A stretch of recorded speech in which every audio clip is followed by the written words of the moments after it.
Malam selalu menjadi saksi luka yang tak terlihat, seperti malam ini. Di sudut gelap kota yang penuh gemerlap, Ayla berdiri dengan mantel hitam yang menutupi tubuhnya yang penuh dengan tato.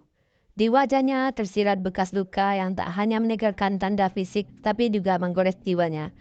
Aira lahir di keluarga yang keras, ayahnya seorang petani, ibunya seorang ibu rumah tangga yang taat pada tradisi. Sejak kecil, Aira selalu menjadi pusat perhatian karena wajahnya yang cantik. Namun kecantikan itu menjadi kutukan. Ketika Aira beranjak remaja, pamannya, sosok yang dipercaya keluarga, mulai menunjukkan perhatian yang tak wajar. Awalnya hanya sentuhan kecil, namun lama-kelamaan menjadi lebih dari itu. Aira berusaha melawan, tetapi siapa sangka pamannya adalah tokoh yang dihormati desanya. Ketika Aira akhirnya hamil, dunia yang selama ini terasa sempit menjadi lebih sempit lagi. Keluarganya memilih untuk tidak mempercayainya. Ayahnya memaki, ibunya menangis, dan satu-satunya solusi yang mereka tawarkan adalah pengusiran. Aira, kau telah mencemarkan nama keluarga, teriak ayahnya saat mengusirnya dari keluarga. Hujan deras malam itu seperti melengkapi kehancuran hatinya. Dengan hanya membawa tas kecil dan tubuh yang lemah, Aira meninggalkan rumah yang tak lagi ia anggap rumah. Kota adalah tempat pelarian, tapi juga tempat yang kejam. Tanpa uang, tanpa tujuan, dan dengan perut yang semakin besar, Aira akhirnya jatuh ke dalam dunia malam. Ia bertemu seorang bernama Karin, seorang wanita malam yang berinya tempat berlindung.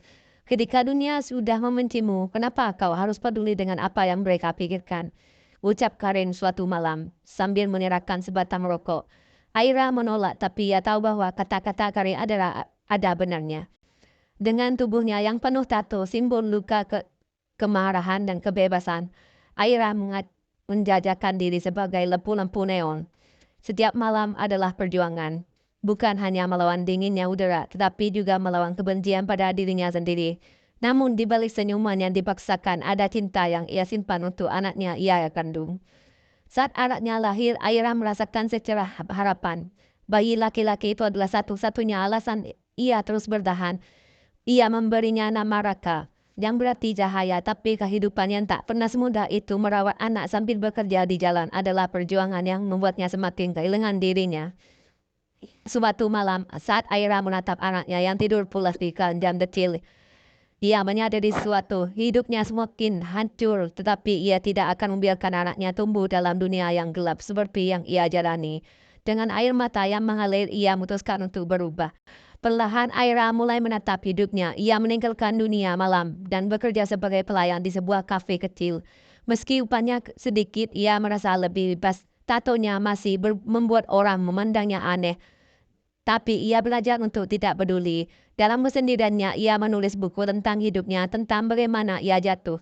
Terluka berusaha bangkit, ia berharap suatu hari cerita akan menjadi pelajaran bagi wanita lain di luar sana. Bahwa luka mungkin tidak pernah hilang, tetapi bukan berarti kita tidak bisa belajar mencintai diri sendiri. Hidup Aira perlahan berubah. Meski tidak sempurna, ia dan Raka, anaknya yang kini berusia 3 tahun, tinggal di sebuah rumah kecil di pinggiran kota.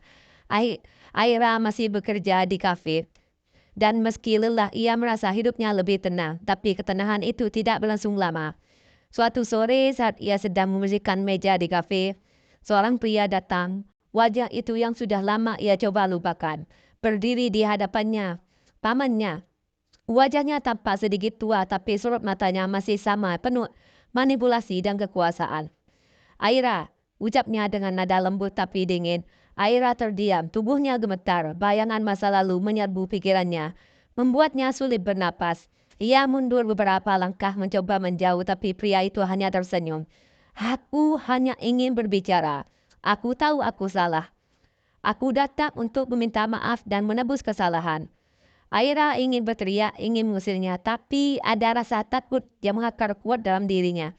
Ia tidak ingin membuat keributan di tempat kerja. Akhirnya ia mendengarkan pamannya berbicara tentang betapa ia menyesal. Tentang bagaimana hidupnya juga hancur karena perbuatannya. Ia menawarkan uang, bantuan apa saja untuk memperbaiki hubungan mereka. Ini bukan tentang uang, bentak Aira. Akhirnya memberanikan diri untuk berbicara. Tapi kata-kata itu hanya membuat pamannya tersenyum lebih lebar. Aira, aku tahu kamu benci aku, Tapi aku juga tahu, di dalam hatimu kau masih membutuhkan seseorang. Bukannya itu yang selalu kau cari? Hari-hari berlalu dan tanpa ia sadari pamannya semakin sering muncul di hidupnya. Awalnya ia hanya datang ke kafe, kemudian ia mulai menawarkan bantuan untuk mengurus Raka, membawa mainan dan memperbaiki perabotan di rumahnya yang sudah rusak. Aira bimbang, ia tahu ini salah tapi sebagai dirinya lelah berjuang sendiri. Pada suatu malam setelah hari yang panjang di kafe pamannya datang dengan membawa makanan, mengajaknya berbicara. Mereka duduk di meja kecil di ruangan tamu. Angin malam menghembus mulai lalu jendela yang setengah terbuka. Kau tahu, aku benar-benar ingin memperbaiki semuanya. Aku ingin kau hidup lebih baik, Aira. Aku ingin kau bahagia. Entah bagaimana kata-kata itu menembus pertahanannya. Mungkin karena rasa lelah atau mungkin karena ia terlalu lama merindukan perhatian yang tulus. Tapi malam itu semuanya berubah. Pamannya tidak hanya merayunya dengan kata-kata, tapi juga sentuhan yang dulu menghantuinya. Dan sekali lagi Aira tidak mampu melawan. Berapa bulan kemudian, Aira kembali hamil. Kali ini ia rasa putus asa yang lebih dalam menghantuinya.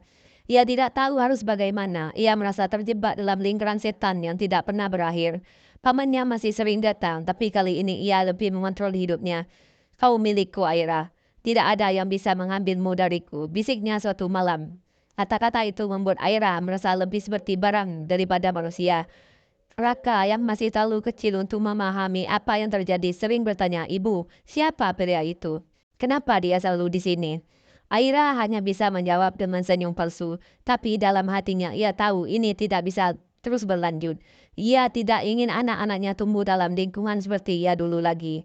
Di tengah keputusasaan, Aira mulai mencari jalan keluar. Ia mendatangi seorang pekerja sosial, menceritakan sebagian dari kisahnya meskipun sulit. Ia tahu ini adalah satu-satunya cara untuk melindungi dirinya dan anak-anaknya.